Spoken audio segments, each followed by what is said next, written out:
This is my favorite hairbrush. It's by Tangle Teezer, and this is their ultimate detangler. Tangle Teezer said that they're releasing this plant-based brush, and they're calling it the plant brush.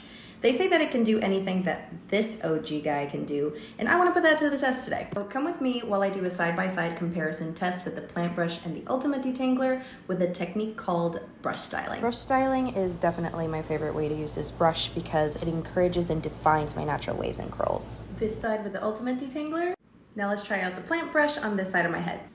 The reason it's so easy to use these brushes on straight to the curliest hair, wet and dry hair, is because Tangle Teezer took time to design this brush so that it is painless and breakage free. Now let's see what it looks like dry.